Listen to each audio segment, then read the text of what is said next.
Hello students, welcome back to my channel Shiksha competition.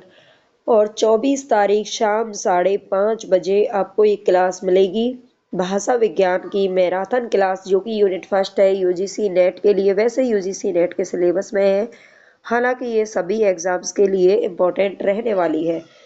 तो हम 10 तक पूरी 1 से लेके 10 तक सारी की मैराथन क्लास पढ़ेंगे और उसमें कम से कम 80 और 100 तक क्वेश्चन रखने वाली हूँ। सारे क्वेश्चन बहुत ही अच्छे रहेंगे जो अलग अलग एग्जाम्स में पूछे गए हैं या फिर यूजीसी नेट के पीवाईक्यू हैं।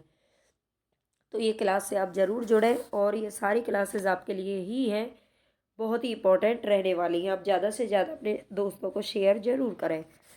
चलते हैं, हमारा फर्स्ट क्वेश्चन है हमारा, प्राकृत का समय क्या है। प्राकृत का समय प्राकृत भाषा है और इस भाषा का समय क्या है। 500 ईसा पूर्व से 1 ईस्वी तक, 1 ईस्वी पूर्व से 1 ईसा पूर्व से 500 ईसा पूर्व तक, या 500 ईस्वी पूर्व से, इसमें जो भी समय दे रखे हैं ये सारे के सारे कहीं ना कहीं इंपॉर्टेंट हैं, तो हमें ये जरूर जान लेने चाहिए। अगर हम बात करें तो 500 ईसा पूर्व से 1 ईस्वी तक का जो समय है वो पाली का है। किसका है? पाली का है, तो ये आपको याद रख लेना है। और 1 ईसा पूर्व से 500 ईस्वी तक, ईसा पूर्व तक, तो ये इसकी हम बात नहीं करते हैं, अभी ये नहीं है। और 500, देखो पाली के बाद आई है कौन सी? प्राकृत भाषा। और जो पाली का समय है वो 1 ईस्वी तक है, तो इसका मतलब इसके बाद का जो समय है 1 ईसा पूर्व से 500 ईस्वी तक, ये जो समय है ये है प्राकृत भाषा का। किसका है? औरों का भी बताऊंगी मैं। ये प्राकृत भाषा का समय है, ये समय आपको जरूर याद रख लेना है, ठीक है। और अगर हम बात करें, हम संस्कृत की बात करते हैं, तो संस्कृत का जो समय है, संस्कृत का भी याद रखना है आपको, ये पूछे जा सकते हैं। 2000 ईसा पूर्व से, ये 2000 ईसा पूर्व से लेकर के ये है 500 ईसा पूर्व तक, ठीक है। 500 ईसा पूर्व तक है। और 500 ईस्वी पूर्व से 1 ईसा पूर्व हमारा पाली हो गया। प्राकृत 1 ईसा पूर्व से 500 ईस्वी तक हो गया। इसके बाद आता है अपभ्रंश का समय, अपभ्रंश का समय। तो अपभ्रंश का जो समय है वो कब से कब तक है? तो ये 500 ईस्वी से, 500 ईस्वी से एक 1000 ईस्वी तक का है। और इसके बाद है हिंदी का समय, ठीक है। तो ये चार चीज़ आपको याद रख लेनी है, बहुत ही इंपॉर्टेंट है। देखो यहाँ पर जो भी मैंने क्वेश्चन लिए हैं वो अभी आपको नहीं आ रहे हैं, नहीं समझ में आ रहे हैं, या आपको नहीं हो पा रहे हैं, तो समझ लीजिए आपकी तैयारी में थोड़ी बहुत अभी कमी है। और उसी क्वेश्चन को उठा करके आप अपने जो भी नोट्स वगैरह आपने जो बना रखे हैं, या फिर जो भी जहाँ से भी आपने थ्योरी वगैरह पढ़ी है जिस किताब में से, आप उस पर जाइए और एक बार उसका रिवीजन कर लेना साथ के साथ, ठीक है। सारे क्वेश्चन है जो अलग अलग मतलब सारे टॉपिक में से कहीं ना कहीं बहुत सारे टॉपिक होते हैं एक यूनिट के अंदर। यहाँ पर नेक्स्ट क्वेश्चन है हमारा, किस विद्वान ने पंचाक्षरों पंचमा अक्षरों के स्थान पर अनुस्वार के प्रयोग का सुझाव दिया था? तो इनमें से कौन से विद्वान हैं? पंचमा अक्षर आप जानते ही होंगे, जो हमारे व्यंजन होते हैं, और व्यंजन में जो हमारा पंचम अक्षर है, पांचवा अक्षर जो होता है, कौन कौन से होते हैं? जैसे कि ये वाले होते हैं, इस तरह से जो लिखे जाते हैं, ठीक है। और इस तरह से, और ना और माँ, इनके स्थान पर, पंचमा अक्षर के स्थान पर, जैसे कि देखो पहले पहले जो गंगा लिखते थे ना, वो इस तरीके से लिखी जाती थी गंगा, ठीक है। लेकिन और बहुत सारे ऐसे शब्द होते हैं जो हमें इस तरह का आते थे, लेकिन अब इसको हटा करके हम सीधा सीधा क्या लिखते हैं? गंगा लिखते हैं। अब हम इस तरीके से लिखते ही नहीं है, कहीं भी देख लेना, ठीक है। तो ये इस चीज़ का सुझाव किसने दिया था? ये पंचमा अक्षरों के मतलब ख़त्म किसने कर दिया एक तरीके से? डॉक्टर सुनीत कुमार चटर्जी, श्याम सुंदर दास, ये दोस्त नहीं है भाई, दास है, श्रीनिवास दास, श्रीनिवास, या फिर गोरख प्रसाद। तो ये आते हैं हमारे श्याम सुंदर दास जी, ठीक है। श्याम सुंदर दास जी ने सुझाव दिया था, जो कि बहुत ही अच्छा भी है, कहीं ना कहीं जल्दी सीख जाते हैं इसको भी बच्चे। किस विकल्प में ग्रंथ व ग्रंथकार सम्मिलित नहीं है? देखो हमारा इसमें जो क्वेश्चन है ना, वो हर टॉपिक से है, हर ग्रामर में से भी है, जो भी ग्रामर इसमें है, क्रिया विशेषण वगैरह, उनसे भी है। बहुत इजी भी है, थोड़े टफ भी है, थोड़े मॉडरेट भी है, सब तरीके के क्वेश्चन हैं। तो आप जरूर पूरी क्लास देखें। आप सभी से हाथ जोड़ करके रिक्वेस्ट है, आप चैनल को तो सब्सक्राइब कर ही ले, बाकी क्लास पूरी देखें। मेरे लिए अभी ये बहुत ज़रूरी है कि आप क्लास पूरी देखें, तभी मुझे भी आगे मन लगेगा कि मैं सारी क्लास आपको दे पाऊँगी। किस विकल्प में ग्रंथ व ग्रंथकार सुमेलित नहीं है? आचार्य कच्चायन व्याकरण ग्रंथ लिखा था। आचार्य अज्ञवंश ने सदनीति व्याकरण ग्रंथ लिखा था। वररुचि प्राकृत व्याकरण हेमचंद्र द्वासरीय काव्य। तो ये बिल्कुल सही है, ए बी और सी, ए बी और डी। लेकिन जो वररुचि है ना, वररुचि का जो व्याकरण नहीं है, इन्होंने लिखा था प्राकृत प्रकाश। ठीक है, वररुचि ने कौन सा ग्रंथ लिखा था? तो ये लिखा था प्राकृत प्रकाश ग्रंथ लिखा था, ना कि प्राकृत व्याकरण। तो इसको आपको याद रख लेना है। नेक्स्ट क्वेश्चन है यहाँ पर, हिंदी दिवस कब से मनाया जाता है? ये तो आप सभी जानते होंगे कि हिंदी दिवस 14 सितंबर को मनाया जाता है। ठीक है, 14 सितंबर को मनाया जाता है। और 1949 की अगर बात करें तो 1949 से हिंदी को राजभाषा का दर्जा दिया गया था। ठीक है, हिंदी को राजभाषा का दर्जा दिया गया था 1949 से, इसको राजकीय भाषा घोषित किया गया था। लेकिन मनाया कब से जाता है ये? तो ये मनाया जाता है 1953 से। ठीक है, बहुत ही मोस्ट इंपॉर्टेंट क्वेश्चन है, इसको याद रख लीजिएगा। 1949 से हिंदी को राजभाषा का दर्जा जरूर मिला था, लेकिन इसको जो दिवस को मनाया जाने लगा है वो 1953 से मनाया जाता है। ठीक है, याद रख लीजिएगा। नेक्स्ट क्वेश्चन है यहाँ पर, किस अनुच्छेद में किसी राज्य का विधानमंडल उस राज्य की भाषा हिंदी कर सकता है? तो ये किस अनुच्छेद के अंदर लिखा हुआ है कि उस राज्य, किसी भी राज्य का विधानमंडल उस राज्य की भाषा पूरी तरह से हिंदी कर सकता है?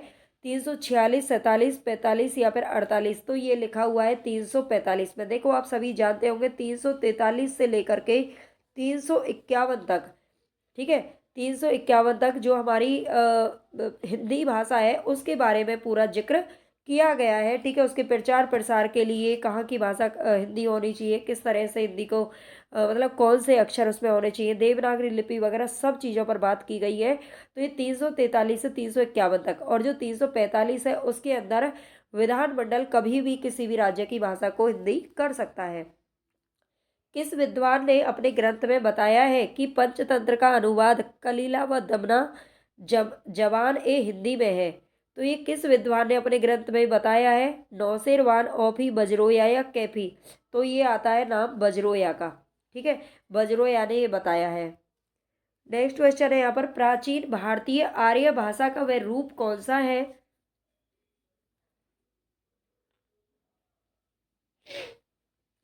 प्राचीन भारतीय आर्य भाषा का वह रूप कौन सा है जिसका पाणिनि की अष्टाध्यायी में विवेचन किया गया है? तो पाणिनि ने अष्टाध्यायी ग्रंथ लिखा है, सभी जानते हैं। लेकिन प्राचीन भारतीय आर्य मतलब वह कौन सी इसमें से भाषा है जिसका विवेचन किया है? वैदिक संस्कृत, प्राकृत, लौकिक संस्कृत या पाली? तो ये किया गया है लौकिक संस्कृत का। संस्कृत ही और संस्कृत के दो रूप थे, वैदिक संस्कृत और लौकिक संस्कृत। वैदिक संस्कृत की अगर बात करें तो जो वेद पुराण है हमारे वो वैदिक संस्कृत में लिखे हुए हैं, और लौकिक संस्कृत हमारी कुछ ग्रंथ हैं जो कि लिखे गए हैं।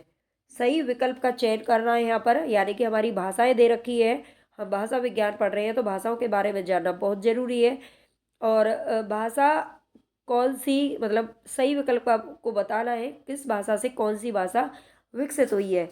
तो सबसे पहले देखो, चारों ऑप्शन में आपको वैदिक संस्कृत दे रखा है। सबसे पहले तो वैदिक संस्कृत थी, उसके बाद थी लौकिक संस्कृत। ठीक है, तो ये दो तो हमारे यहीं पर कट गए, लौकिक संस्कृत। और लौकिक संस्कृत के बाद क्या आई थी? पाली पहले आई थी या प्राकृत पहले आई थी, ये आपको पता होना चाहिए। तो अभी हमने इसका पीछे समय पढ़ा है, जो पाली का समय है वो 500 ईसा पूर्व से 1 ईस्वी तक का था, और प्राकृत का जो समय है वो 1 ईस्वी से 500 ईस्वी तक का है। ठीक है, तो हमारी पाली पहले आई थी और प्राकृत बाद में आई थी। ठीक है, इनको जरूर आपको याद रख लेना है। इसमें ए ऑप्शन हमारा करेक्ट हो जाएगा, इसको याद रख लेना है। नेक्स्ट क्वेश्चन है, कौन सी बोली है जो कि उदासीन आकार बहुला है? मुझे बताना कमेंट करके कि आपको क्लास कैसी लग रही है, क्वेश्चन कैसे लग रहे हैं, अच्छे लगे या बुरे लगे। लेकिन ये ना कहते हैं जब दवाइयाँ होती है कड़वी होती है और वही हमारे बीमारी को ख़त्म करती है, वैसे ही ये क्वेश्चन है, आपको अच्छे लगे या बुरे लगे, लेकिन पेपरों में तो यही देखने को मिलेंगे और यही आपको आगे लेके जाएंगे। तो कौन सी बोली है जो उदासीन आकार बहुला है? अवधी, बघेली, क और ख दोनों? तो बिल्कुल इसमें सी ऑप्शन हमारा करेक्ट हो जाएगा, अवधी और बघेली। देखो, अवधी, बघेली और छत्तीसगढ़ी, ये जो दोनों बोलियां हैं वो किसकी उपबोलियां हैं? तो ये पूर्वी हिंदी की बोलियां हैं। किसकी है? पूर्वी हिंदी की बोलियां हैं, अवधी, बघेली और एक है इसमें छत्तीसगढ़ी। तो ये तीन ही बोली है। अगर ये तीनों आपने याद रख ली, कई बार ऐसा होता है कि आपको पश्चिमी हिंदी की बोलियां ज़्यादातर पूछी जाती है कि इनमें से 4-5 ऑप्शन दे देंगे और पूछेंगे कि कौन सी बोली है जो कि पश्चिमी हिंदी की नहीं है। पश्चिमी हिंदी और पूर्वी हिंदी की उसमें दोनों मिक्स होती है ज़्यादातर, है ना। 99% उसमें पूर्वी हिंदी की होती है। तो पूर्वी हिंदी की तीन बोली आप याद रख लीजिएगा, अवधी, बघेली और छत्तीसगढ़ी। तो इसके अलावा आपको चाहे पश्चिमी की याद होना हो वो आप निकाल पाओगे। दंडी अपने प्रसिद्ध ग्रंथ, दंडी का एक ग्रंथ है काव्य दर्श, इसमें प्राकृत कौन सी प्राकृत भाषा को सर्वोत्कृष्ट बताया है? तो इनमें से कौन सी प्राकृत भाषा को सर्वोत्कृष्ट बताया है? पैसाची, महाराष्ट्री, मागधी या फिर सौरसेनी? तो ये किसको बताया है भाई? महाराष्ट्रीय को बताया है। ठीक है, महाराष्ट्री। महाराष्ट्री से जो बोली निकली है वो है मराठी, और पैसाची से सभी जानते होंगे लहदा और पंजाबी। ठीक है, पैसाची से कौन सी लिख दी है? लहदा और पंजाबी। मागधी की अगर बात करें तो बिहारी भाषा किससे निकली है? मागधी अपभ्रंश से निकली है। और सौरसेनी से निकली है पश्चिमी। पश्चिमी हिंदी किससे निकली है? सौरसेनी अपभ्रंश से निकली है। और अगर अर्धमागधी की बात करें तो अर्धमागधी से निकली है पूर्वी हिंदी। तो ये जरूर आप याद रख लीजिएगा। आचार्य किशोरीदास वाजपेयी ने अपभ्रंश को किसकी भाषा कहा है? आभारी, विभ्रष्ट, अवहंस या न की भाषा? तो बिल्कुल ये हमारा डी ऑप्शन यहाँ पर करेक्ट है, न की भाषा इन्होंने कहा है। नेक्स्ट क्वेश्चन है, चार भौगोलिक क्षेत्र के अंतर्गत कितने भाषा परिवार हैं? चार भौगोलिक क्षेत्र के अंतर्गत, चार भौगोलिक क्षेत्र कौन से हैं ये आपको पता होने चाहिए। तो देख लेते हैं इनको एक बार। एक है यूरेशिया, ठीक है, यूरेशिया। दूसरा है अफ्रीका भूखंड, अफ्रीका, ठीक है।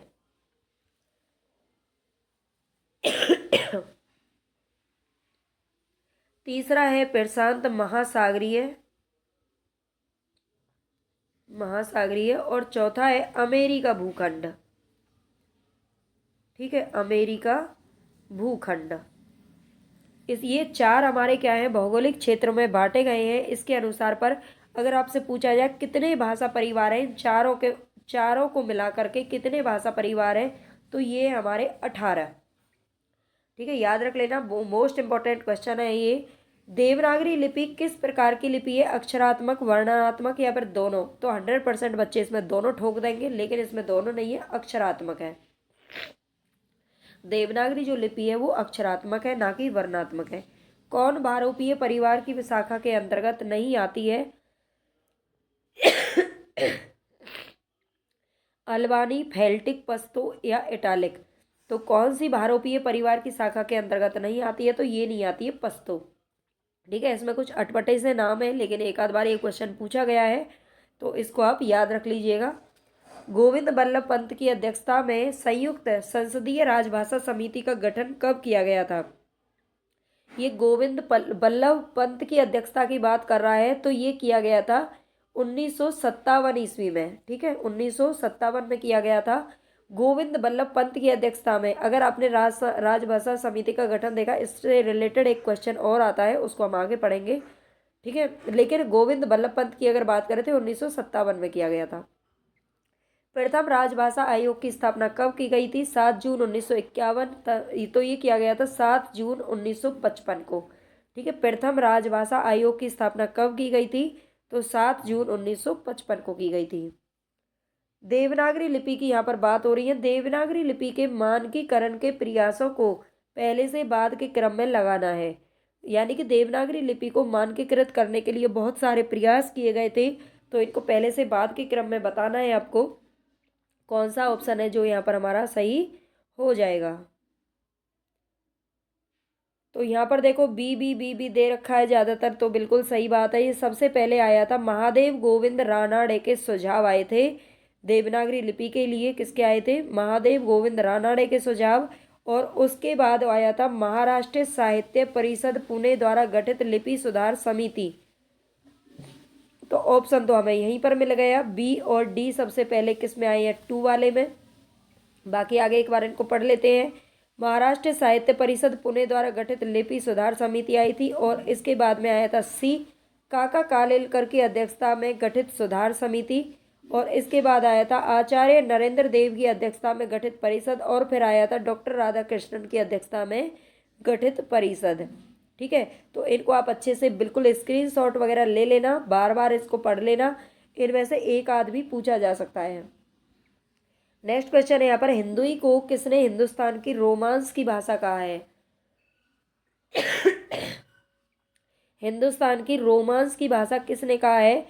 ग्रियर्सन, श्याम सुंदर दास, मिस्र बंधु या गारसादा तासी? तो ये कहा था गारसादा तासी ने, जिन्होंने प्रथम हिंदी साहित्य का ग्रंथ लिखा था। प्रथम हिंदी साहित्य का ग्रंथ गारसादा तासी ने ही लिखा था। ठीक है, साहित्य का इतिहास।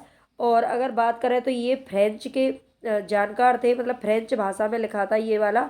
ये फ्रांस के वैज्ञानिक मतलब विद्वान थे। ठीक है, जिन्होंने उसमें ज़्यादा से ज़्यादा उर्दू के पक्षपाती थे एक तरीके से। नेक्स्ट क्वेश्चन है यहाँ पर, उत्तर प्रदेश सरकार द्वारा 31 जुलाई 1947 को गठित देवनागरी लिपि सुधार समिति के अध्यक्ष कौन थे? तो उत्तर प्रदेश सरकार के द्वारा 31 जुलाई 1947 को जो परिषद गठित हुआ था, है ना, देवनागरी लिपि सुधार के लिए, तो इसके अध्यक्ष कौन थे? तो ये थे आचार्य नरेंद्र देव।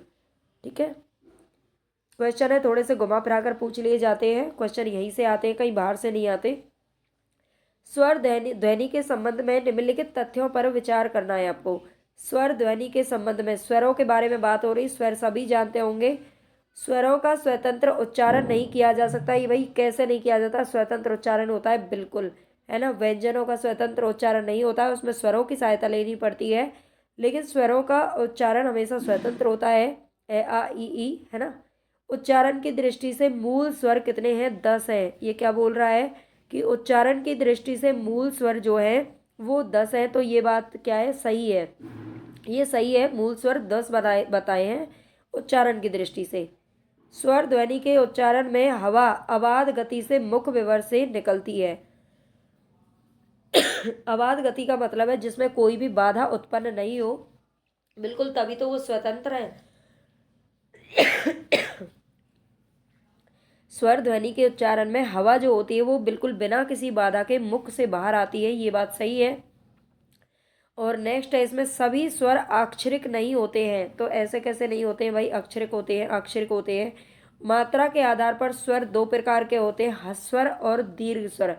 पहले प्लुत स्वर भी होता था इसमें, है ना, जिसमें 3 मात्राओं का समय लगता था, लेकिन अब वो नहीं होता है, ह्रस्वर और दीर्घ स्वर होता है बस। तो ये हमारे बी, सी और ई इसमें सही है, यानी कि दूसरा ऑप्शन सही है यहाँ पर।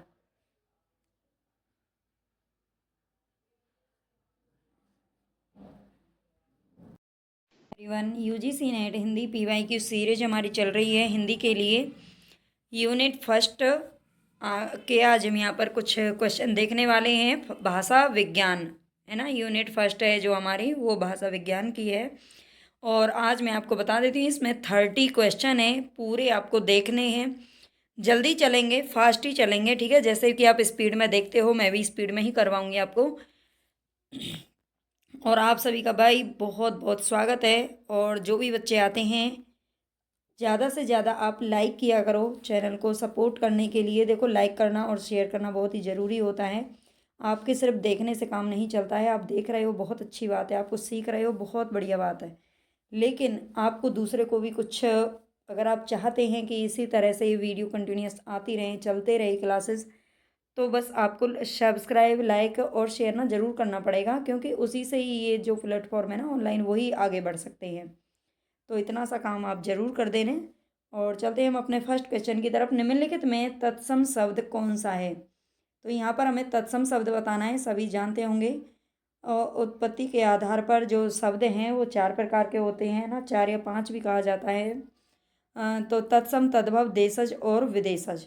ठीक है, तो ये 4 जो मुख्य रूप से होते हैं। इसमें तत्सम शब्द जो होते हैं ये होते हैं संस्कृत के। मैं थोड़ा बहुत ही बस एक्सप्लेन करूँगी, वैसे सभी जानते होंगे आप। तो आग, बयार, पंख और अक्षर, इनमें से कौन सा शब्द है जो कि तत्सम है? तो देखने से बिल्कुल समझ में आ रहा है, ये शब्द है अक्षर। जिसमें ये वाला अक्षर क्षत्रिय होता है ना, ये कहीं भी अगर दिख जाए तो समझ लेना सीधा सीधा वहाँ पर तत्सम शब्द है। ठीक है, क्योंकि ये तद्भव शब्द में नहीं आता, तत्सम में ही आता है। निम्नलिखित में से कौन सी भाषा है जो आर्य भाषाओं में शामिल नहीं है? कौन सी भाषा आर्य भाषाओं में शामिल नहीं है? संस्कृत, अंग्रेजी, अरबी और फारसी। तो इनमें से कौन सी भाषा आर्य भाषाओं में शामिल नहीं है? तो ये नहीं है अरबी। ठीक है, अरबी भाषा शामिल नहीं है, जबकि फारसी शामिल है। ठीक है, फारसी को मत लगा देना कहीं, ये फारसी आर्य भाषाओं में शामिल है। ठीक है, ये नहीं है अरबी, अरबी आर्य भाषाओं के अंदर शामिल नहीं है। निम्नलिखित में तत्सम शब्द नहीं है। अब बताना है आपको तत्सम शब्द कौन सा नहीं है इसमें से। आज्ञा, राय, सर्व या स्वामी। आज्ञा, राय, सर्व, स्वामी। तो इसमें से जो राय शब्द है ना, राय, राय बहुत फ्री की मिल जाती है ना, मिल जाती है ना। राय बहुत मतलब राय देने वाले तो हर कोई है आजकल। वैसे आजकल क्या है, वैसे अच्छी बात है, देखो हमें ना हर किसी की राय सुन जरूर लेनी चाहिए, चाहे माने या ना माने। लेकिन मैं तो कहती हूँ हमें एक छोटे से बच्चे की भी अगर हमें वो राय दे रहा है ना, कुछ बता रहा है, तो हमें उसकी भी सुन लेना चाहिए। कभी नहीं पता है कि हमारी कौन सी चीज़ कहाँ पर काम आ जाए। तो मैं तो ये बात बिल्कुल नहीं बोलती कि हाँ हर कोई राय देता देता है, अच्छी बात है जिसके पास। देखो जब कोई अपना समझता है तभी कोई राय देता है, वैसे गैरों को तो कोई देता ही नहीं है ना। तो ये बात भी आप ज़रूर नोटिस कर लेना, जो अपना होते हैं वही हमें राय देते हैं, तो हमें राय जरूर माननी चाहिए, मानो या ना मानो लेकिन सुन जरूर लेनी चाहिए। तो राय जो शब्द है इसमें ये तत्सम शब्द नहीं है। आज्ञा, सर्व और स्वामी ये क्या है? तत्सम शब्द हैं। नेक्स्ट है यहाँ पर हिंदी की मूर्धन्य ध्वनियाँ कौन सी हैं? जो व्यंजन होते हैं, व्यंजन, स्पर्श व्यंजन, ठीक है, स्पर्श व्यंजन जो होते हैं वो क से लेकर म तक ये 25 होते हैं। ठीक है, 25 व्यंजन होते हैं और उनमें 5 वर्ग होते हैं। ये ही 5 वर्ग होते हैं जो कि कंठ्य वर्ण, कंठ्य वर्ग और तालव्य, उसके बाद मूर्धन्य, और ये जो वर्ग हैं उस तरह से चलते हैं। और प फ व वाला कौन से किस में आता है? ओष्ठ में आता है। ठीक है, तो ये ध्यान रखेंगे आप। इसमें चलो हम यहीं से देख लेते हैं, ये वाला है जो ये तालव्य वर्ण होता है, मैं सारे आपको बता देती हूँ, तालव्य वर्ग है। ठीक है, तालव्य वर्णों में आते हैं च, छ, ज, झ, क्योंकि जब हम इनको बोलते हैं तो ये हमारी तालु को स्पर्श करते हैं। ट, ठ, ड, ढ इसका करेक्ट आंसर है, ये मूर्धन्य ध्वनियाँ होती हैं। ठीक है, मूर्धन्य। और जो दांतों का पिछला भाग होता है ना, मसूड़ों का पिछला भाग, उसको स्पर्श करते हैं। प, फ, ब, भ इनको आप बोल के देख लेना, ये ओष्ठ को स्पर्श करते हैं ना, ओष्ठ से बोले जाते हैं। और त, थ, दादा ये दंत्य वर्ग होते हैं। कौन सा होता है? दंत वर्ग होता है। ठीक है, एक होता है कंठ वर्ग। ठीक है, ये ध्यान रख लेना, ये कितने हैं? 5 वर्ग होते हैं हमारे, जो हमें याद रखने हैं। निम्नलिखित में से कौन सा शब्द है जो कि रूढ़ है? रूढ़, यौगिक और योग रूढ़। ठीक है, ये बनावट के आधार पर होते हैं। तो घोड़ा, घुड़सवार, पंकज और पुस्तकालय। घोड़ा, इसमें देखो घोड़ा को अगर आप अलग करेंगे ना, इसको हम तोड़ते हैं तो कोई भी अर्थ नहीं निकलता। घो प्लस में ढा, इसका कोई अर्थ नहीं निकलता है, ढा नहीं है डा है। इसका कोई भी अर्थ नहीं निकलता अगर हम इसको तोड़ते हैं, तो ये रूढ़ शब्द कहलाते हैं। ठीक है, जो किसी एक शब्द के लिए, एक किसी ना किसी एक चीज के लिए प्रयुक्त होते हैं। आगे देखें, घुड़सवार। घुड़सवार क्या है? घोड़ा मतलब घोड़े पर बैठने वाला या घोड़े की सवारी करने वाला को घुड़सवार बोलते हैं। और पंकज, पंकज हमारे योग रूढ़ शब्द है। ठीक है, पंकज, पंकज वो होते हैं, अगर आप जानते हैं तो ये जो बहुव्रीहि समास होते हैं ना, जो किसी तीसरे का अर्थ बताते हैं, इसमें अगर हम अलग करते हैं इनको, तो ये संधि अगर हम इनकी करते हैं संधि विच्छेद, तो कोई अर्थ नहीं निकल के तीसरा ही अर्थ निकलता है। बहुव्रीहि समास जो होता है वही योग रूढ़ होते हैं। और घुड़सवार और पुस्तकालय दोनों ही क्या हैं? तो ये यौगिक शब्द हैं। ठीक है, ये यौगिक शब्द हैं जिसमें 2 शब्द होते हैं और दोनों का अलग अलग अर्थ निकलता है। कामता प्रसाद गुरु के अनुसार निम्नलिखित का हिंदी भाषा की उत्पत्ति के अनुसार सही क्रम क्या है? कामता प्रसाद गुरु के अनुसार बताना है इनमें से सही जो क्रम है वो कौन सा है। तो यहाँ पर देखेंगे सौरसेनी, नागर अपभ्रंश, पश्चिमी हिंदी या फिर वर्तमान हिंदी। तो इनमें से सबसे पहले कौन सा आएगा? तो देखें, सौरसेनी, सौरसेनी से आपने पढ़ा भी होगा, पश्चिमी हिंदी निकलती है। ठीक है, ये सबसे पहले आता है, सौरसेनी से ही पश्चिमी हिंदी का विकास हुआ है, तो ये तो पहले ही आएगा। नागर अपभ्रंश, पश्चिमी हिंदी और वर्तमान हिंदी, इसका जो फर्स्ट ऑप्शन है ना वही सही है। 1, 2, 3 और 4 यही हमारा करेक्ट ऑप्शन हो जाएगा। सबसे पहले सौरसेनी, कामता प्रसाद गुरु के अनुसार बात कर रहा है, सौरसेनी, फिर नागर अपभ्रंश, फिर पश्चिमी हिंदी और फिर जो अब वर्तमान हिंदी है वो है। नेक्स्ट क्वेश्चन है यहाँ पर, संविधान के अनुच्छेद 343 में संघ की राजभाषा के बारे में कौन से प्रावधान किए गए हैं? संघ की जो राजभाषा है ना, उसके बारे में। संघ की राजभाषा हमारी हिंदी है, और हिंदी के बारे में क्या क्या बताया गया है। संघ की राजभाषा हिंदी और लिपि देवनागरी होगी, ये 343 अनुच्छेद में कहा गया है, ये बात बिल्कुल करेक्ट है। शासकीय प्रयोजनों के लिए भारतीय अंकों का अंतर्राष्ट्रीय रूप मान्य होगा, ये भी बोला था। देखो, शासकीय प्रयोजनों के भारतीय अंक यानी कि 1 2 3 4 5 6, ये वाला जो रूप है ना, ये मान्य है। अगर आपने देखा होगा, जो हमारे राष्ट्रीय चिन्ह है, मतलब राष्ट्रीय जो अंक हैं हिंदी में, कभी आपने पढ़ा होगा, मुझे तो ठीक से वो आते नहीं है वैसे बनाने, पर इस तरीके से बनाए जाते हैं कुछ, है ना, ऐसे ऐसे।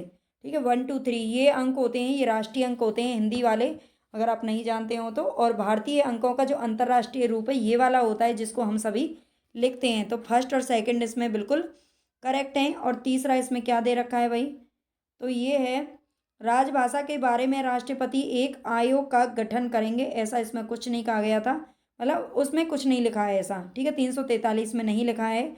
उच्च न्यायालय तथा उच्चतम न्यायालय की संपूर्ण कार्यवाही अंग्रेजी भाषा में ही होगी, बिल्कुल नहीं, उसमें हिंदी भाषा के बारे में लिखा हुआ है, हिंदी भाषा में होगी। तो इसमें से हमारा 1 और 2 जो ऑप्शन है वो यहाँ पर करेक्ट हो जाएगा, उसको आप कर लीजिए। पाणिनि ने किस ग्रंथ के द्वारा भाषा को एकरूपता देने का प्रयास किया था। पाणिनि का ग्रंथ आपको पहचानना है, उसी से पता चल जाएगा। महाभारत तो उन्होंने लिखी नहीं है। ठीक है, अष्टाध्यायी, योग वशिष्ठ और बृहस्पति नीतिकार, तो ये पाणिनि की है अष्टाध्यायी। ठीक है, इन्होंने इस भाषा को एकरूपता देने का ये एक व्याकरण ग्रंथ है। भरत मुनि ने अपभ्रंश को क्या नाम दिया है। भरत मुनि ने नाट्यशास्त्र नामक एक पुस्तक लिखी थी, नाट्यशास्त्र नाम से, और ये रसों के भी प्रणेता हैं, है ना, रसों के भी प्रणेता हैं। तो यहाँ पर ये अपभ्रंश को इन्होंने क्या नाम दिया है, तो ये नाम दिया है इन्होंने देश भाषा। ठीक है, देश भाषा नाम दिया है। नेक्स्ट है हिंदुस्तानी भाषा का रूप क्या है। जो हमारी हिंदुस्तानी भाषा है उसका रूप क्या है, तो ये है भाई हिंदी, उर्दू, उर्दू मिश्रित। ठीक है, हिंदी उर्दू मिश्रित, ये हिंदुस्तानी भाषा का रूप है। नेक्स्ट क्वेश्चन है यहाँ पर, ब्राह्मी लिपि के विकास का अनुक्रम क्या है। जो ब्राह्मी लिपि है हमारी, ब्राह्मी लिपि का के विकास का अनुक्रम बताना है। तो सबसे पहले ब्राह्मी लिपि, उसके बाद आती है गुप्त लिपि। ठीक है, ये पहला ही हमारा करेक्ट हो जाएगा, ब्राह्मी लिपि, फिर गुप्त लिपि, फिर इसके बाद आती है कुटिल लिपि और देवनागरी लिपि। ठीक है, जो देवनागरी लिपि है इसकी जननी अगर कहा जाए तो वो ब्राह्मी लिपि है, ब्राह्मी लिपि से ये निकली हुई है। पुराने टाइम पर जो शिलालेख वगैरह लिखवाते थे, अशोक वगैरह, उन्होंने भी ब्राह्मी लिपि में ही लिखवाया था। ठीक है, देवनागरी लिपि अब भाषा है, अब जो हिंदी है उसकी देव लिपि है। ठीक है, देवनागरी। उससे पहले ये कुटिल लिपि से निकली है, कुटिल गुप्त से, और गुप्त लिपि ब्राह्मी से। तो इसकी जननी कौन हुई, ब्राह्मी लिपि, इसको याद रख लेना। नेक्स्ट है यहाँ पर, निम्नलिखित बोलियों में से कौन सी बोली उत्तर प्रदेश में नहीं बोली जाती है। तो कौन सी बोली है जो कि उत्तर प्रदेश में नहीं बोली जाती। अवधी, खड़ी बोली, मैथिली या फिर ब्रज। उत्तर प्रदेश में नहीं बोली जाने वाली कौन सी है, अवधी, खड़ी बोली, मैथिली या ब्रज, इसमें से आपको बताना है। बताइए कौन सा ऑप्शन है जो हमारे यहाँ पर सही हो जाएगा।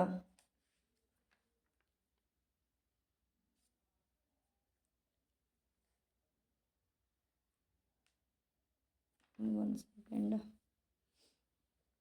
बताइए, अवधी, खड़ी बोली, मैथिली या फिर ब्रज। तो देखो, अवधी और ब्रज तो बोली जाती है, इनको तो सभी जानते हैं, है ना। और खड़ी बोली और मैथिली, खड़ी बोली और मैथिली, मैथिली नहीं बोली जाती है, बिहार की भाषा है। और खड़ी बोली बोला, हाँ, हालांकि उधर इलाहाबाद साइड में थोड़ी बहुत भोजपुरी बोली जाती है, लेकिन मैथिली का नाम उसमें नहीं आता है। ठीक है, नेक्स्ट क्वेश्चन है, पुरानी हिंदी नामकरण किसने किया था। पुरानी हिंदी का नामकरण किसने किया था। हजारी प्रसाद द्विवेदी, रामचंद्र शुक्ल, इंसा अल्लाह खान या फिर चंद्रधर शर्मा गुलेरी। तो पुरानी हिंदी का जो नामकरण है वो किया था चंद्रधर शर्मा गुलेरी ने।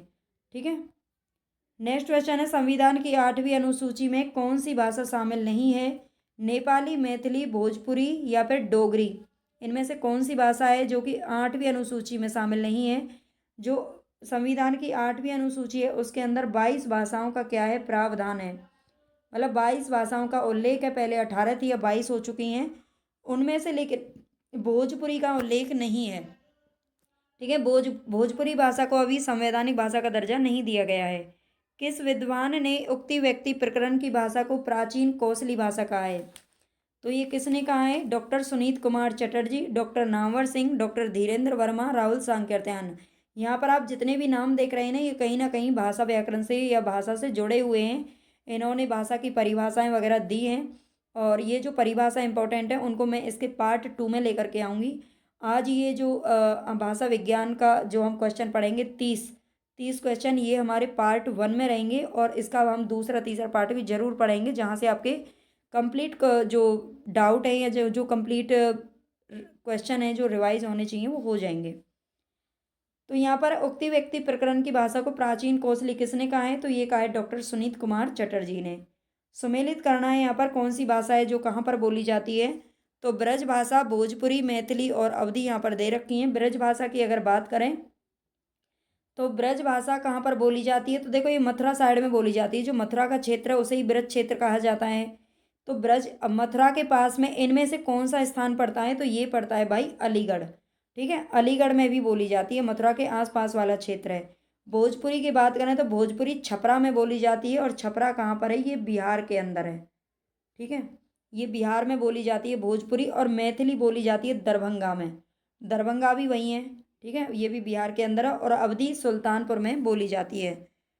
ठीक है, इतना याद रख लेना इनको। ये इस तरह के क्वेश्चन पूछे जाएंगे आपसे, इनको याद रखना है अच्छे से। निम्नलिखित ध्वनियों को उनके गुणों के साथ सम्मिलित कीजिए।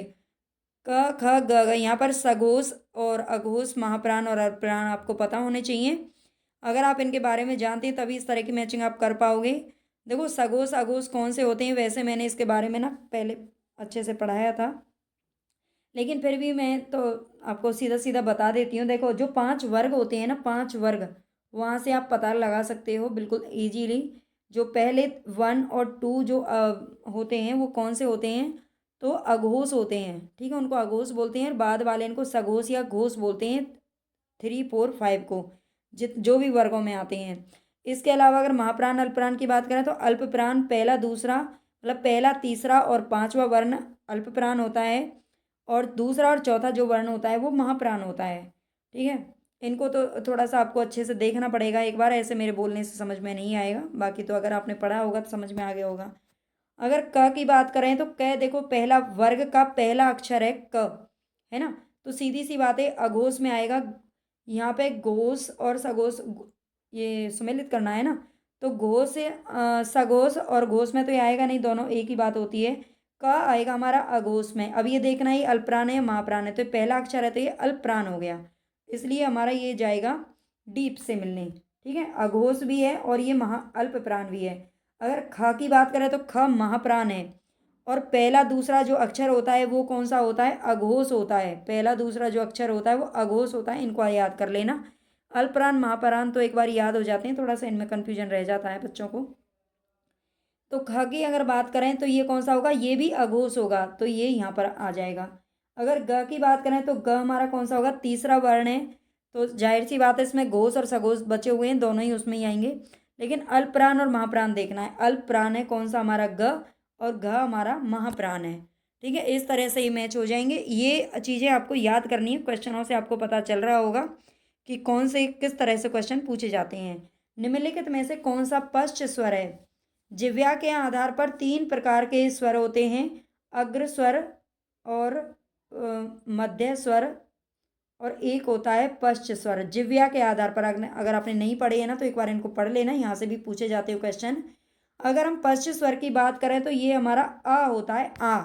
आ अगर हम आ बोलते हैं ना, बड़े आ से आम, तो वो हमारा बिल्कुल सीधा कंठ में से निकल के आता है, ना किसी को स्पर्श करता है, ना कहीं पर रुकता है, ना उसको कोई ठोकर लगती है, ना कुछ, सीधा फटाक से एकदम सीधा बाहर। तो ये हमारा पश्च यानी कि पीछे वाले भाग से निकल के आया है, जिह्वा के पीछे वाले भाग से निकल के आया है ना। और अगर अ ई ए की बात करें तो ये तीनों के तीनों ही कहाँ से बोले जाते हैं?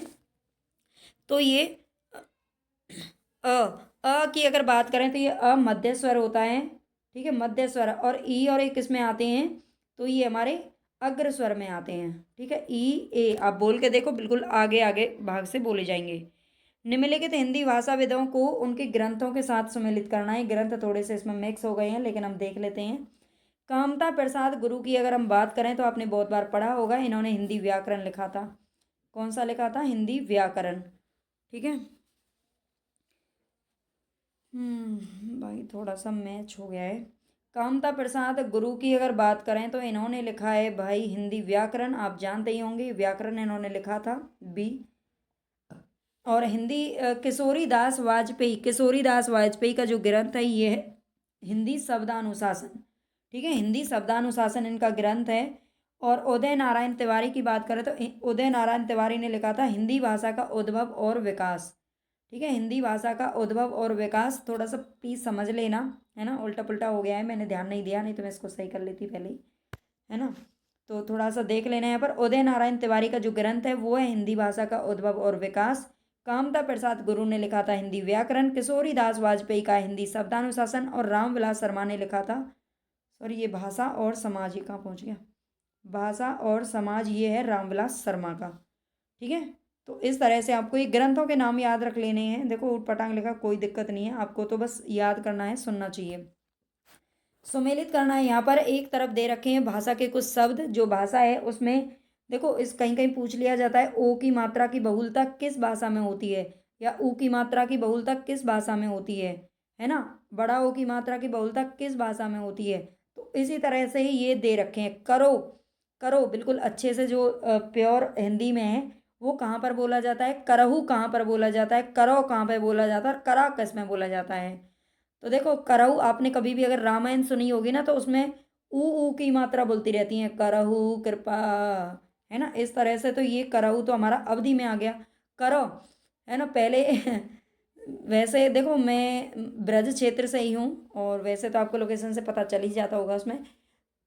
तो मैं ब्रज की जो ये भाषा है ना, मैं पीछे मान लो मैं हरियाणा से हूँ, तो और जब मैं यहाँ ब्रज की भाषा सुनती हूँ तो मुझे बहुत बुरा लगता है, बहुत मतलब अंदर से बहुत चिढ़ होती है, बहुत गुस्सा आता है, क्योंकि यहाँ की भाषा मुझे बिल्कुल अच्छी नहीं लगती है। लेकिन जब से मैंने पढ़ा है कि ये ब्रज भाषा ऐसे ही बोली जाती है, ये ब्रज भाषा की पहचान है, तब से मुझे थोड़ा थोड़ा हाँ ठीक लगने लग गया है कि चलो कोई नहीं। लेकिन फिर भी मैं कोशिश करती हूँ कि बच्चे ऐसे ना बोले, क्योंकि मुझे ये भाषा पसंद नहीं है। लेकिन हाँ ब्रज भाषाएं अच्छी है, सबकी अपनी अपनी भाषाएं होती हैं, सब अपनी अपनी भाषा को ही प्यार करते हैं, कहने का मतलब ये है। तो मुझे भी हरियाणवी पसंद थी, मैं हरियाणा बोलती थी पहले, लेकिन अब क्या है कि मैं मतलब थोड़ा थोड़ा सीखी तो अभी भी नहीं हूँ, मैं अभी भी बिल्कुल ब्रजभाषा यूज नहीं करती, बिल्कुल भी नहीं करती एक अक्षर भी, क्योंकि मुझे बिल्कुल पसंद नहीं है। और उसको ऐसे बोलते हैं करो, है ना, करो, जा रहो, है ना, मतलब इस तरीके से वो बोलते हैं। अब यहाँ मैं सुनती हूँ तो मुझे सारी चीज़ें समझ में आ रही हैं, जब से मैंने पढ़ा है थोड़ी सी मुझे तसल्ली मिल गई कि हाँ ये ब्रजभाषा ऐसी बोली जाती है। तो इसलिए आप भी इसको याद रख लेना। और करो की अगर बात करें, करो तो ये बांगरू में बोली जाती है, बांगरू जो कि हरियाणवी है। ठीक है, और करा की अगर बात करें तो करा ये भोजपुरी में बोला जाता है, इसमें आ की मात्रा की बहुलता होती है भोजपुरी के अंदर, ऊ की मात्रा की बहुलता होती है अवधि के अंदर, और ओ की मात्रा, छोटा ओ की मात्रा की बहुलता किसमें होती है, बांगरू के अंदर। और करो, बड़ा ओ की मात्रा जो होती है ना वो ब्रज के अंदर होती है।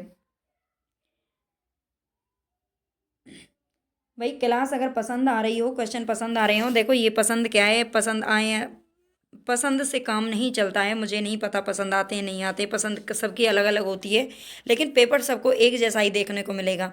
इसलिए पसंद नापसंद पर मत जाइए, आपको जो भी अच्छा मिल रहा है मैटर उसको आप कवर कीजिए, पढ़िए, और ज़्यादा से ज़्यादा आप दोस्तों को शेयर कीजिए, ताकि इतना मतलब अच्छा कंटेंट है सब तक पहुंच सके। यूजीसी नेट अगर पेपर फर्स्ट की आप तैयारी करना चाहते हैं तो मैंने थ्योरी भी पूरी पढ़ा दी है, बहुत ही शॉर्ट नोट में पढ़ाई है, एकदम हिंदी में पढ़ाई है। और इसके अलावा यूजीसी नेट के लिए पीवाई की सीरीज मेरी चल रही है, जो 11:30 बजे क्लास आती है, लाइव तो नहीं है लेकिन रिकॉर्ड आती है, उसको भी आप कंटिन्यू मतलब देख सकते हैं, बहुत अच्छी तैयारी आपकी वहाँ से हो जाएगी। ठीक है, नेक्स्ट है यहाँ पर भाषाओं के पारिवारिक वर्गीकरण का आधार क्या है, रूप, रचना, ध्वनि, इतिहास या फिर अर्थ। तो इनमें से कौन सा है जो कि भाषाओं के पारिवारिक वर्गीकरण का आधार है, तो ये इतिहास के आधार पर वर्गीकरण किया जाता है। मुंडा भाषा परिवार का क्षेत्र कौन सा है, मुंडा भाषा परिवार का क्षेत्र कौन सा है, राजस्थान, मध्य प्रदेश, तमिलनाडु या फिर छोटा नागपुर। तो ये है भाई छोटा नागपुर का पठार। ठीक है, छोटा नागपुर का जो पठार है ये मुंडा भाषा परिवार का क्षेत्र है। नेक्स्ट यहाँ पर एक संधि का क्वेश्चन है, इसको भी देख लेते हैं। निम्न शब्दों को संधि के साथ सुमेलित करना है। निरोग, अगर देखो मैं इनको तोड़ के बता देती हूँ, नीरोग को अगर हम संधि विच्छेद करेंगे तो इस तरीके से करेंगे, निही प्लस में रोग। तो सीधी सी बात है, कौन सी संधि हो गई इसमें? विसर्ग संधि हो गई। ठीक है, यहाँ से मिला देती हूँ, विसर्ग संधि हो गई। दीर्घाकार, दीर्घाकार को हम कैसे तोड़ेंगे? तो दीर्घ, इनको आपको तोड़ना आना चाहिए। तोड़ना अगर आपको आ गया तो आपको, आपके लिए संधि बहुत ही ईजी हो जाएंगी। दीर्घाकार में दीर्घ संधि है, दीर्घाकार। ठीक है, इस तरह से ये तोड़ा जाएगा। और इसमें ये जो आ रहा है ना, आ क्या है? स्वर है। ठीक है, और दीर्घ, दीर्घ में भी पीछे अ है। ए प्लस आ का जब दोनों का प्लस होता है तो बड़ा आ बनता है, और ये किस में चला जाता है? दीर्घ। ये दीर्घ संधि, दीर्घ संधि है ये। ठीक है, और सदाचार की अगर बात करें तो सदाचार को कैसे तोड़ते हैं? सदाचार को मैं तोड़ देती हूँ यहाँ पर, सत प्लस में आचार। देखो, सत प्लस में आचार, इसमें देखो यहाँ पर व्यंजन आ रहा है। इसमें कहाँ क्या आ रहा है? व्यंजन आ रहा है। इसमें कोई भी हलंत लगा हुआ है ना, हलंत लगा हुआ है तो समझ लो वो व्यंजन है ना, उसमें कोई भी स्वर की सहायता नहीं ली गई है। तो सत प्लस में आचार, ये बनेगा सदाचार। ये कौन सा हो गया? व्यंजन संधि हो गई इसके अंदर। ठीक है, व्यंजन संधि हो गई। और प्रत्येक की अगर बात करें तो प्रति प्लस में एक, प्रति प्लस में एक, इस तरह से ये तोड़ा जाएगा, प्रति प्लस में एक। तो ये हो जाएगी यन संधि। सॉरी, यन संधि कौन सी होती है? जहाँ पर हमारा प्रति प्लस में, जहाँ पर ये आधा त आधा य इस तरह के शब्द आते हैं। ठीक है, खड़ी बोली के लिए सुनीत कुमार चटर्जी ने किस शब्द का प्रयोग किया है? जनपदीय हिंदुस्तानी, वर्नाक्युलर हिंदुस्तानी, कौरवी या फिर रेखता? तो ये जनपदीय हिंदुस्तानी का प्रयोग किया है खड़ी बोली के लिए। किसने किया है? सुनीत कुमार चटर्जी ने। यहाँ पर कुछ नोट दे रखा है, आगे क्वेश्चन है, आपको भागना नहीं है। हिंदी की प्रमुख बोलियों के नामकरण करता यहाँ पर दे रखे हैं। कौरवी, कौरवी का नामकरण किसने किया था? तो ये किया था राहुल सांकृत्यायन जी ने। ठीक है, राजस्थानी का नाम किया है ग्रियर्सन, मतलब राजस्थानी जो भाषा है उसका राजस्थानी नाम किसने रखा? तो ग्रियर्सन ने रखा है ना। किसके नामकरण में कौन कौन से पंडित जी आए थे वो आपको याद रखने हैं। डिंगल में बांकीदास, डिंगल का नाम किसने रखा है? डिंगल किसको बोलते हैं? तो राजस्थानी भाषा ही होती है, मतलब राजस्थानी प्लस जो उधर की भाषा होती है ना राजस्थान की, मतलब रेगिस्तान वाली, क्या बोलते हैं उसको, राजस्थानी प्लस हिंदी जो होती है वो डिंगल ही होती है। ठीक है, ये वीर भाषा होती है एक तरीके से। ब्रजबुली की अगर बात करें तो ईश्वर चंद्रगुप्त। और ब्रजबुली कहाँ की भाषा है ये भी आपको याद रखना है। तो ये बंगाल की भाषा है। ठीक है, बंगाल की भाषा है ये, मतलब बंगाल के कोलकाता में बोली जाती है। और ये ईश्वर चंद्रगुप्त ने इसका नामकरण किया था। बिहारी का नाम भी ग्रियर्सन ने दिया था। बिहारी, राजस्थानी, ये नाम किसने दिए थे? ग्रियर्सन ने। भोजपुरी का नामकरण किया था रेमंड ने। और मैथिली का नामकरण किया था कॉल ब्रंक ने। ठीक है, तो इनको आप स्क्रीनशॉट वगैरह ले लेना, इनको भी याद रख लेना। नेक्स्ट क्वेश्चन है यहाँ पर, मान स्वरों की संख्या कितनी होती है? तो मान स्वरों की संख्या होती है 8। ठीक है, मान स्वरों की संख्या कितनी है? 8। हिंदी का पाणिनि किसको कहा जाता है? तो हिंदी का पाणिनि सभी जानते होंगे, कामता प्रसाद गुरु को कहा जाता है। ठीक है, कामता प्रसाद गुरु को कहा जाता है। अंग्रेज, फ्रांसीसी, रिपोर्टाज, कूपन, कारतूस शब्द किस भाषा के हैं? अंग्रेज, अंग्रेज भाषा भी मतलब अंग्रेज जो शब्द है वो अंग्रेजी भाषा का नहीं है। ठीक है, फ्रांसीसी शब्द उसका नहीं है, मतलब अंग्रेजी का तो है ही नहीं। रिपोर्टाज, कूपन और कारतूस, एक आध शब्द ऐसा होता है कभी कभी हमें पता होता है, तो इसको रिपोर्टाज को मैं भी बहुत जल्दी पहचान लेती हूँ, है ना। ये पता होता है कि ये फ्रेंच भाषा का शब्द है, सारे के सारे ही फ्रेंच के हैं। किस विद्वान ने उक्ति व्यक्ति प्रकरण की भाषा को प्राचीन कौशली कहा है? तो ये किसने कहा है? डॉक्टर सुनीत कुमार चटर्जी ने कहा है। ठीक है, डॉक्टर सुनीत कुमार चटर्जी ने उक्ति व्यक्ति प्रकरण की भाषा को प्राचीन कौशली कहा है। नेक्स्ट है यहाँ पर, भारतीय भाषाओं को भारतीय संविधान की किस अनुसूची में शामिल किया गया है? तो सभी जानते होंगे, अष्टम अनुसूची में किया गया है। 22 भाषाओं का जिक्र है। और अनुच्छेद की अगर बात करें तो 343 से लेकर 351 तक किया गया है। ठीक है, नेक्स्ट है, ग्रिम नियम किस भाषा की ध्वनियों से संबंधित है? तो ये जर्मन भाषा की ध्वनियों से संबंधित है। अगर आपको क्लास पसंद आई हो तो प्लीज़ लाइक सब्सक्राइब करे बिना आपको नहीं जाना है, आपको आपके पेपर की कसम है।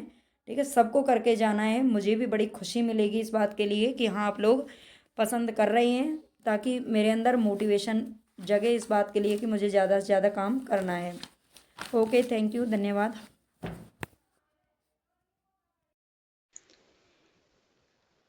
Hello everyone, welcome back to my channel Shiksha competition UGC NET Hindi Hindi की PYQ सीरीज हमारी चल रही है, जो कि सभी एग्जाम्स के लिए बहुत ही इम्पोर्टेंट है। खास तौर से हम यूजीसी की तैयारी कर रहे हैं, यूजीसी नेट के फर्स्ट पेपर और हिंदी दोनों के लिए।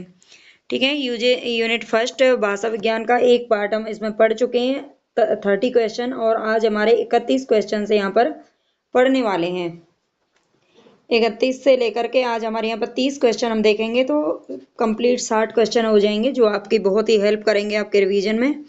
पहला क्वेश्चन हम यहाँ पर देखते हैं, आगरा का बोली क्षेत्र कौन सा है। आगरा का बोली क्षेत्र, आगरा सभी जानते होंगे, ये उत्तर प्रदेश में पड़ता है। ठीक है, अवधी, खड़ी बोली, ब्रज या छत्तीसगढ़ी। तो आगरा मथुरा जो क्षेत्र है ये पूरा ब्रज क्षेत्र में आता है और यहाँ पर ब्रज भाषा बोली जाती है। ठीक है, ये ध्यान रखना है, आगरा, मथुरा, अलीगढ़, ठीक है, ये जो इधर का पूरा एरिया पड़ता है उत्तर प्रदेश का पश्चिमी, इसमें ब्रज भाषा बोली जाती है, ब्रज क्षेत्र है। नेक्स्ट क्वेश्चन है यहाँ पर, डॉक्टर सुनीत कुमार चटर्जी के अनुसार पूर्वी हिंदी आधुनिक भारतीय आर्य भाषाओं के किस वर्ग में आती है। सभी क्वेश्चन आपको देखने हैं, फुल वीडियो को वॉच किया करो, इससे आपको लाभ होगा। मैं भी बहुत स्पीड, मतलब बहुत धीरे नहीं चलती, स्पीड में ही चलती हूँ, जैसे आप पढ़ना पसंद करते हो। ठीक है, आपका कोई टाइम वेस्ट नहीं होगा। अगर आप थोड़ा टाइम वेस्ट पढ़ाई पे नहीं करोगे तो फिर आगे ज़्यादा वेस्ट करना पड़ जाएगा। ठीक है, मेरा कहने का मतलब यही है कि आप रुक करके किसी चीज़ को अच्छे से समझ के पढ़ा करो। डॉक्टर सुनीत कुमार चटर्जी के अनुसार पूर्वी हिंदी आधुनिक भारतीय आर्य भाषाओं के किस वर्ग में आती है। उदीच्य, प्रतीच्य, मध्य देशीय या फिर प्राच्य। तो ये आती है प्राच्य में। ठीक है, प्राच्य वर्ग के अंतर्गत आती है। डॉक्टर धीरेन्द्र वर्मा ने वैदिक ध्वनियों की संख्या कितनी मानी है। डॉक्टर धीरेन्द्र वर्मा ने वैदिक ध्वनियों की संख्या कितनी मानी है। 13 स्वर, 38 व्यंजन, और या इनको दोनों के मिलाकर 51, मतलब टोटल इन्होंने जो वर्णों की संख्या मानी है ध्वनियों की, वो 51 मानी है। तो हमारा पहला ही यहाँ पर करेक्ट हो जाएगा। 13 स्वर माने हैं डॉक्टर धीरेन्द्र वर्मा ने, 38 व्यंजन माने हैं, और 51, ठीक है, दोनों के मिलाकर कितने वर्ण बनते हैं, 51। ये ध्यान रखना है, 51 किसने माने हैं, तो डॉक्टर धीरेन्द्र वर्मा के द्वारा माने गए हैं।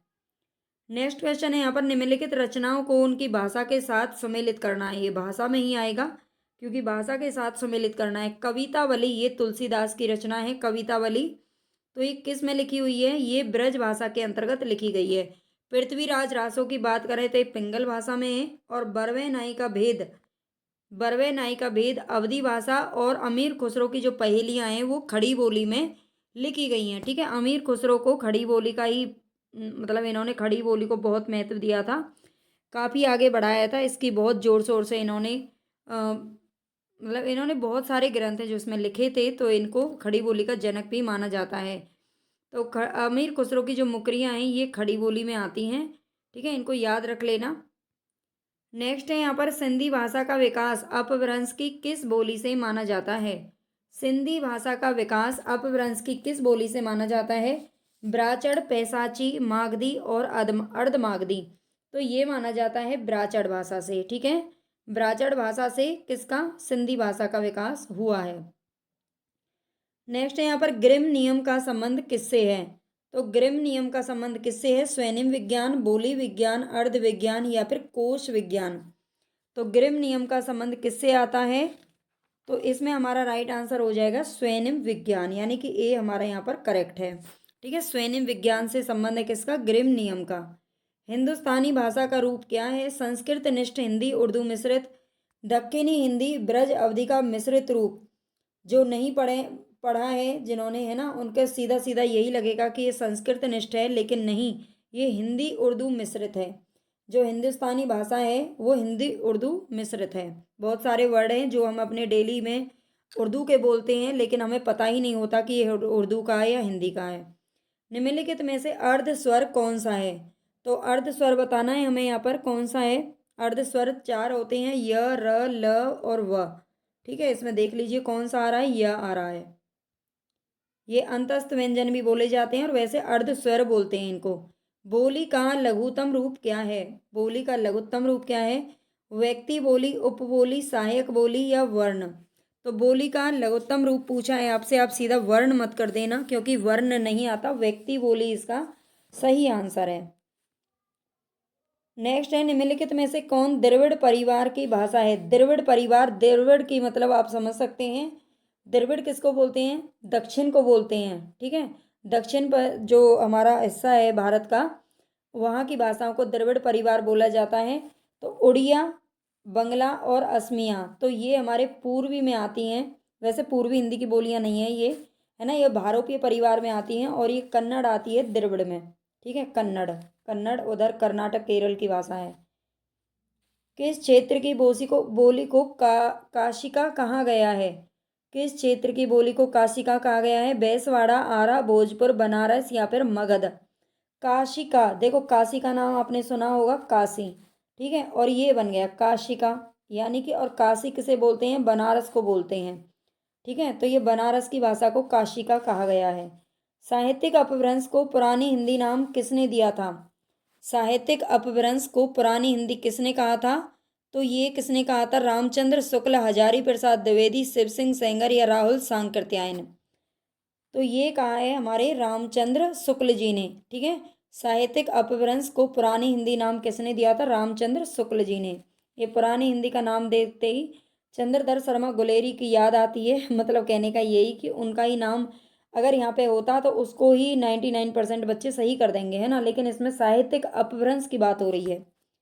निम्नलिखित में से कौन भारोपीय परिवार की भाषा नहीं है? मराठी है, गुजराती है, हिंदी भी है, लेकिन जो मलयालम भाषा है, मलयालम भाषा कहाँ की है? केरल की है ना। और जो कन्नड़ भाषा थी वो कर्नाटक की है। तो भारोपीय परिवार की भाषा ये नहीं है, ये द्रविड़ परिवार की भाषा है। बिहारी उपभाषा वर्ग के अंतर्गत कौन सी बोली है जो नहीं आती है? बिहारी उपभाषा वर्ग के अंतर्गत भोजपुरी, बुंदेली, मगही या मैथिली। भोजपुरी, मगही और मैथिली ये तीनों भाषाएं आती हैं, लेकिन जो बुंदेली है ये किसके अंतर्गत आती है? तो ये पश्चिमी हिंदी के अंतर्गत आती है, ठीक है। पश्चिमी हिंदी के अंतर्गत आती है कौन सी? बुंदेली, इसका नाम ध्यान रखना। खड़ी बोली के लिए सुनीत कुमार चटर्जी ने किस शब्द का प्रयोग किया है? खड़ी बोली के लिए सुनीत कुमार चटर्जी ने जनपदीय हिंदुस्तानी, वर्नाक्युलर हिंदुस्तानी, कौरवी या फिर रेखता, तो ये जनपदीय हिंदुस्तानी का नाम दिया है। हिंदी वर्णमाला में ये है अंग और अह, ये क्या है दोनों? क्या ये दोनों स्वरों में आते हैं, व्यंजन में आते हैं, अयोगवाह या फिर संयुक्ताक्षर हैं? ये हमारे अयोगवाह में आते हैं। किस में आते हैं? अयोगवाह दो होते हैं, अंग और आह, ठीक है। नेक्स्ट है यहाँ पर, अपभ्रंश की उत्तरकालीन अवस्था का नाम क्या है? अपभ्रंश की उत्तरकालीन अवस्था का नाम क्या है? पाली, प्राकृत, संस्कृत या अभट्ट। अपभ्रंश की उत्तरकालीन अवस्था का नाम है अभट्ट। अपभ्रंश में कुल कितने स्वर थे? अपभ्रंश भाषा में स्वरों की संख्या पूछ रहा है, 8, 12, 10 या 9। तो 8 स्वर थे केवल। आधुनिक आर्य भाषाओं के वर्गीकरण के अनुसार पूर्वी समुदाय की भाषा कौन सी नहीं है? आधुनिक जो आर्य भाषा हैं उसके वर्गीकरण के अनुसार पूर्वी समुदाय की भाषा कौन सी नहीं है? ओडिया, मराठी, बिहारी या फिर बांग्ला। इनमें से कौन सी भाषा है जो कि आधुनिक आर्य भाषाओं के अंतर्गत नहीं आती है? बताइए।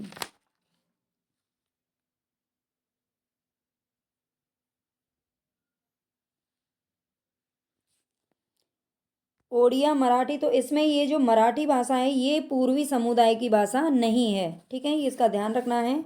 ये पूर्वी समुदाय की भाषा नहीं है, बल्कि ये भारोपीय परिवार में आती है, अभी हमने ऊपर पढ़ा था। हिंदुस्तानी शब्द यूरोप के लोगों की देन है, ये कथन किसका है? हिंदुस्तानी शब्द यूरोप के लोगों की देन है। गारसा दत्तासी, शिव सिंह सेंगर, ग्रियर्सन या फिर रामचंद्र शुक्ल। तो कौन कहेंगे? जो यूरोपीय होंगे वही तो कहेंगे इस बात को, है ना। ये जॉर्ज ग्रियर्सन, इन्होंने एक साहित्य का इतिहास भी लिखा था। अगर आपको हिंदी साहित्य की आप या हिंदी यूजीसी नेट टीजीटी पे किसी भी सब्जेक्ट के मतलब हिंदी की तैयारी कर रहे हो किसी भी एग्ज़ाम के लिए, तो उसकी हमारी क्लासेज हिंदी के लिए PYQ, मतलब एक तरीके से PYQ क्या है, इसमें कुछ क्वेश्चन ऐसे होते हैं जो मैं खुद बनाती हूँ और कुछ क्वेश्चन ऐसे हैं जो हमारे पहले पूछे गए हैं और जिनकी पूछे जाने की संभावना है, वो मैं कुछ क्वेश्चन बनाती भी हूँ, है ना। तो इसी तरह से ये क्वेश्चन बहुत ही इंपॉर्टेंट है सभी के लिए, सभी एग्ज़ाम्स के लिए। तो आप इस को ज़्यादा से ज़्यादा प्लीज़ शेयर करें अपने दोस्तों के साथ और सब्सक्राइब जरूर कर लिया करें, चैनल को लाइक कर दिया करें। एक लाइक में आपका पैसा रुपया कुछ नहीं लगता है, लेकिन हाँ हमें खुशी ज़रूर मिल जाती है। काम करने का मोटिवेशन मिलता है। दोहा या दोहा किस भाषा का लोकप्रिय छंद रहा है? दोहा या दोहा किस भाषा का लोकप्रिय छंद रहा है? पाली, प्राकृत, अपभ्रंश या फिर अवधी। तो ये प्राकृत भाषा का रहा है। नेक्स्ट है यहाँ पर पश्चिमी हिंदी की दो बोलियों का सही युग्म कौन सा है? कन्नौजी, अवधी, ब्रज, बघेली, छत्तीसगढ़ी। देखो सबसे पहली बात है इसमें अवधि, मैं आपको 3 भाषाएं बता देती हूँ, उनको लगा हटा दोगे ना तो आपको पश्चिमी हिंदी भी याद हो जाएगी। अवधी, बघेली और छत्तीसगढ़ी।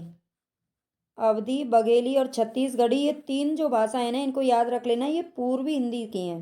किसकी हैं? पूर्वी हिंदी की। अब आपको यहाँ पर देखो अवधी दे रखा है, यहाँ पर कौन सी दे रखा है? अवधी, बघेली दे रखा है और यहाँ पर छत्तीसगढ़ी दे रखा है। तो ये तीनों ही हमारी पश्चिम हिंदी की सही बोली नहीं हो सकती, तो हमारा डी ऑप्शन यहाँ पर सही हो जाएगा। ठीक है, इस तरह से आप इसको कर सकते हो। आप पूर्वी हिंदी याद रख लो क्योंकि इसमें 3 भाषाएं आती हैं जो बहुत ईजी हैं याद करना, अवधी, बघेली और छत्तीसगढ़ी, है ना। पश्चिमी हिंदी की भले ही आप भूल भी जाओगे तब भी आप इसको अगर याद रखोगे ना तो इनको कर ले जाओगे। बाकी जो राजस्थानी मराठी है ना वो अलग में अलग ही पहचान में आ जाती हैं, इनमें थोड़ा सा कन्फ्यूजन रहता है। अर्धमागधी अपभ्रंश से विकसित बोली कौन सी है? अर्धमागधी से बांगरू, बघेली, ब्रजभाषा या फिर भोजपुरी। अर्धमागधी अपभ्रंश से विकसित बोली कौन सी है? तो देखो अर्धमागधी से जो विकास हुआ है ना वो किसका हुआ है? पूर्वी हिंदी का विकास हुआ है। किसका हुआ है? सौरसेनी अपभ्रंश से पश्चिमी का हुआ है और अर्धमागधी से पूर्वी हिंदी का हुआ है। और पूर्वी हिंदी की बोली अभी मैंने आपको बताई थी अवधी, बघेली और छत्तीसगढ़ी, तो ये बघेली आ जाएगा। ठीक है, बघेली जो है अर्धमागधी अपभ्रंश से विकसित बोली है। निम्नलिखित में से किस भाषा को संविधान की अष्टम सूची में शामिल नहीं किया गया है? अष्टम सूची में 22 भाषाओं का जिक्र है, उसमें डोगरी, मणिपुरी, मैथिली, छत्तीसगढ़ी कौन सी भाषा है जो उसके अंदर नहीं आती है? डोगरी, मणिपुरी और छत्तीसगढ़ी तो है, लेकिन इसमें जो एक मिनट, मैथिली भाषा है, भोजपुरी नहीं है ना। और इसके अंदर छत्तीसगढ़ी भाषा का भी जिक्र नहीं है। इनमें कौन सी बोली है जो कि आकार बहुला है, जिसमें आ की भाषा ज़्यादा आती है? ठीक है, खड़ी बोली, ब्रज, बुंदेली या फिर कन्नौजी। तो खड़ी बोली जो है ये आकार बहुला है। ठीक है, आकार बहुला, ये ध्यान रख लेना, इसमें आ का शब्द ज़्यादा आता है। कंठोष्ठ्य ध्वनि का उदाहरण क्या है? कंठोष्ठ्य जो कंठ और ओष्ठ दोनों से बोला जाता है, तो ऐसा शब्द, ऐसा इसमें से ध्वनि कौन सी है? देखो क तो सीधा सीधा हमारा कंठ का है। ठीक है, और जो त है ना वो दंत का है, त दंत है। ए की अगर बात करें तो ए में हमारे ओष्ठ तो कहीं छू नहीं रहे। ओ जो होता है ना ये हमारा कंठोष्ठ ध्वनि का उदाहरण है, इसको याद कर लेना। अगर बोल के देखेंगे तो इसमें जो ओठ है ना वो कहीं ना कहीं काम करते हैं और कंठ काम करता है। इनमें से कौन सी ध्वनि है जो संयुक्त व्यंजन है? संयुक्त व्यंजन कौन सा है? संयुक्त व्यंजन वैसे तो आप जानते होंगे, अक्षय तृग्य जो होते हैं, ये वाले जो होते हैं ना ये, और एक ये संयुक्त व्यंजन में आते हैं, लेकिन वो संयुक्त व्यंजन नहीं पूछ रहा है यहाँ पे आपसे। ये कौन सी ध्वनि संयुक्त व्यंजन में आ रही है? क, च, ट, ओ, है ना। तो ये तो होंगे ही नहीं, इन दोनों में से कन्फ्यूजन जरूर सबको होगा, लेकिन ये इसमें संयुक्त व्यंजन आता है। ठीक है, ये संयुक्त व्यंजन है। प्रियतन के आधार पर ल किस प्रकार की ध्वनि है? ल किस प्रकार की ध्वनि है? पार्श्विक, उत्क्षिप्त, प्रकंपित या संघर्षहीन। तो इसमें से जो पार्श्विक है, पार्श्विक, ये र और है इसके ऊपर, है ना। पार्श्विक ध्वनि किसको बोला जाता है? र को बोला जाता है ना। उत्क्षिप्त की अगर बात करें तो ये वाला ड और ढ होता है। प्रकंपित की बात करें तो र होता है। ठीक है, ये हमारे किस में आते हैं? ये अलग अलग एक एक वर्ण होते हैं जो कि बहुत पूछे जाते हैं। ठीक है, ल को पार्श्विक बोलते हैं क्योंकि हमारी तालु को स्पर्श करती है ल। और ड और ढ उत्क्षिप्त होते हैं, ये बाहर से आए हैं, विदेशी सब वर्ण है। और र प्रकंपित होता है, जब हम बोलते हैं तो र ऐसे लगता है जैसे अंदर से कंपन हो रहा है। ठीक है, इनको याद रख लेना। नेक्स्ट है यहाँ पर इनमें से कौन सा युग में जो अघोष ध्वनि है? अघोष वर्ण कौन से होते हैं? अघोष वर्ण कौन से होते हैं? पहला और दूसरा वर्ग का पहला और दूसरा जो अक्षर होते हैं ये अघोष ध्वनि होते हैं। ठीक है, अघोष ध्वनि में, और तीसरा, चौथा, पांचवा की बात करें तो ये हमारे घोष होते हैं। सघोष भी बोलते हैं और घोष भी बोलते हैं। ठीक है, ये हमारे अघोष होते हैं। पहला और दूसरा आप इसमें देख लीजिए, गर घ तो तीसरा और चौथा हो गया, प फा हमारा पहला और दूसरा हो गया। ठीक है, तो ये हमारा करेक्ट है। ये अघोष, घोष, महाप्राण, अल्पप्राण, अग्र स्वर, मध्य स्वर, पश्च स्वर, इनको जरूर अच्छे से याद कर लेना। निम्नलिखित में से किस भाषा का विकास है जो कि शौर सेनी से हुआ है? गुजराती, पंजाबी, मराठी या फिर सिंधी? शौर सेनी से किसका विकास हुआ है? तो ये हुआ है भाई गुजराती का। ठीक है, किसका हुआ है? ये गुजराती का हुआ है, इसका याद रख लेना। सिंधी का ब्राचड़ से हुआ है, ये थोड़े अलग हैं। ठीक है, इनको भी आप पढ़ लेना। मैं ज़्यादा एक्सप्लेन इसलिए नहीं करती क्योंकि मैं देखती हूँ कि बच्चे देखते नहीं हैं पूरी वीडियो को, मतलब या तो वो कट करके देखते होंगे, या स्पीड में देखते होंगे, या स्किप करके चले जाते होंगे, पता नहीं मुझे तो। लेकिन पूरा वीडियो आप वॉच नहीं करते, इसीलिए मैं आप स्पीड से पढ़ाती हूँ। ओके, थैंक यू भाई। अच्छी लगी हो तो क्लास लाइक ज़रूर करके जाना, सब्सक्राइब कर लेना चैनल को और शेयर कर देना। धन्यवाद।